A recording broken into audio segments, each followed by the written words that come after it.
नमस्कार दोस्तों, आप देख रहे हैं 4 PM महाराष्ट्र और मैं हूं मयूर परीक। महाराष्ट्र में अजीत पवार को और ताकत मिल सकती है। ये खबर आज इसलिए बाहर आ रही है क्योंकि बड़े-बड़े अखबारों में आज खबरें आई हैं। दावा किया गया है कि शरद पवार इनके साथ जो कुछ सांसद बचे हैं उसमें से एक दो सांसद पाला बदलने के चक्कर में हैं। उन सांसदों ने एफिडेविट में सिग्नेचर करके अपना समर्थन अजीत पवार को दे दिया है। बस राह देखी जा रही है कि सही मौका मिले और वो शरद पवार का साथ छोड़े। इस खबर पर शरद पवार कैंप के नेता तिलमिला उठे हैं और रोहित पवार ने अजीत पवार पर बहुत ही गंभीर आरोप लगाए। आज के एपिसोड में पहले रोहित पवार इनके आरोप को सुनेंगे और फिर विस्तार से बात करेंगे कि आखिर यह पूरा माजरा कैसा है और अजीत पवार ऐसा क्या कर रहे हैं जिससे एक के बाद एक सारे विधायक और सांसद शरद पवार का साथ छोड़कर अजीत पवार के साथ शामिल हो रहे हैं। आइए पहले हम रोहित पवार की बाइट सुनते हैं, फिर आगे बात करेंगे। गरिबाच्या हिताची एखादी योजना असेल, कुठलंही सरकार कोणाच्याही विचाराचं असेल तर त्यांनी सहजपणे त्या सह्या केल्या पाहिजे, कामं मार्गी लावली पाहिजे।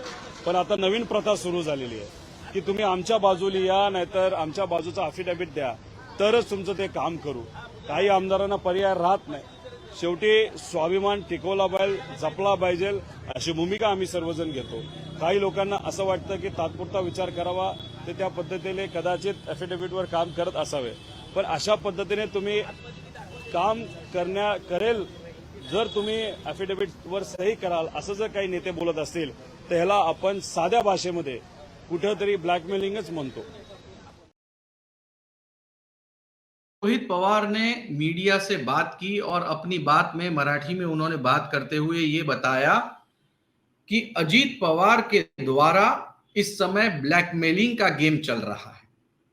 अजीत पवार जो हैं वो विधायकों को और सांसदों को बुला रहे हैं और उनको कह रहे हैं कि अगर आपको अपने इलाके में काम करने के लिए पैसे चाहिए, काम करने के लिए आपको गवर्नमेंट की हेल्प चाहिए या सरकारी सिस्टम का सपोर्ट चाहिए, तो आप हमारी सरकार को और हमें अपना समर्थन दें।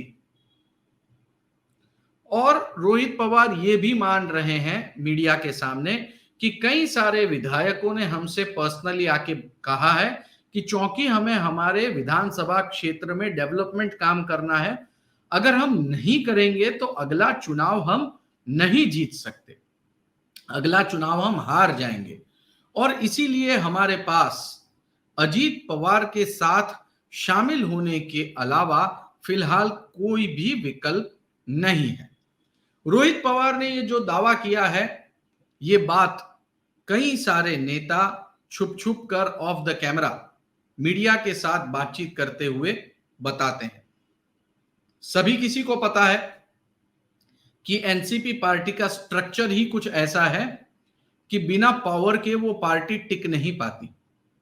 सारी APMC governed by government laws, सारी कोऑपरेटिव सोसाइटी केंद्र सरकार में मोदी जी बैठे हुए हैं, कोऑपरेटिव मिनिस्टर अमित शाह बैठे हैं कोऑपरेटिव मिनिस्टर बनके, banks, reserve bank of India केंद्र सरकार ऑटोनोमस बॉडी है वैसे। तो कुल मिला के ये पूरी की पूरी एनसीपी पार्टी का जो इंटरनल स्ट्रक्चर है लोगों को बांधे रखने का, वो एक बिजनेस एसोसिएशन और गवर्नमेंट हेल्प इस पर आधारित है। ये उसके चार पहिए हैं या चार उसकी पाई है, ऐसा आप समझ के चलिए।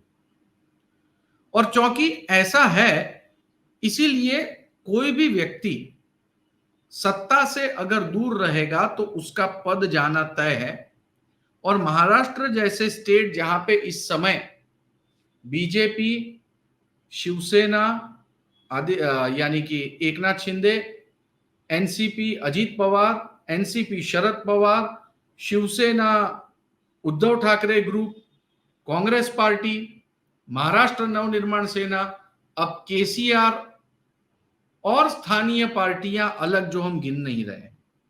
जब इतनी सारी पार्टियों का जमावड़ा हो गया हो, कार्यकर्ताओं को नेता बनने का, पद का मौका मिल गया हो, तो ऐसे में अगर सत्ता से पकड़ ढीली पड़ जाती है तो पूरा का पूरा पॉलिटिकल करियर खतरे में पड़ जाता है। और यही सबसे बड़ी वजह है, यही सबसे बड़ी वजह है कि जो अजीत पवार के साथ हो लिए हैं वो इस समय सरकार का सपोर्ट चाहते हैं, गवर्नमेंट से पैसा चाहते हैं। हमने 4 PM महाराष्ट्र में एक एपिसोड बनाया था, हमारी टाइमलाइन पर जाइए, आपको एक एपिसोड मिलेगा। 42,000 करोड़ रुपए के जो प्रोजेक्ट्स हैं वो विधानसभा में आखिरी दिन को पास कर दिए गए और सारे विधायकों को भर भर के पैसा दिया गया कि आप अपने कॉन्स्टिट्यूएंसी में जमकर काम कीजिए, दम दिखाकर काम कीजिए और आगे बढ़िए। तो दोस्तों, जब इस तरह की परिस्थिति हो, गवर्नमेंट आपके पास हो, मशीनरी आपके पास हो, पैसा आपके पास हो, तो पार्टी को वीक करना जो है वो एडमिनिस्ट्रेटिव काम हो जाता है। डर लग रहा है लोगों को इस बात का कि पब्लिक सपोर्ट शरद पवार के साथ में है और अगर शरद पवार खुद मैदान में आए और पब्लिक ने मन बना लिया कि वो शरद पवार को वोट देंगे तो ये सभियों का करियर एक साथ साफ हो जाएगा। इसी बीच में एक और खबर आपको दे दूं कि विमेन्स बिल को लेकर जब शरद पवार दिल्ली गए हुए थे तो उस दौरान प्रफुल्ल पटेल शरद पवार से मिले, बहुत ही अच्छे से मिले, उनके साथ में फोटोग्राफ खींचा और फोटोग्राफ ट्वीट भी किया, लोगों को बांटा भी। तो इससे वो ये अभी भी संभ्रम बनाए रखना चाहते हैं कि शरद पवार जो है वो हमारे साथ में अभी भी संबंध बनाए हुए हैं, लेकिन शरद पवार ने कहा है कि मैं लोगों को समझा रहा हूं, अगर मेरे साथ आए तो ठीक, वरना हम उनका राजनीतिक करियर चौपट कर देंगे। दोस्तों, इसी चौपट की बात के बीच में ब्लैकमेलिंग का गेम चल रहा है, ये रोहित पवार ने आरोप लगाया है। अब देखना यह है कि क्या वाकई में जो बचे कुचे 4-5 सांसद शरद पवार के पास हैं, क्या वो भी पाला बदल लेते हैं और शरद पवार बिल्कुल अकेले पड़ जाते हैं। 4 PM के माध्यम से हम आपको ये पॉलिटिकल खबर पहुंचाते रहेंगे। चैनल को सब्सक्राइब कर दीजिए, इसी वक्त बेल बटन भी दबा दीजिए और वीडियो अगर पसंद आया हो तो लाइक और शेयर करना ना भूलें। बहुत बहुत धन्यवाद।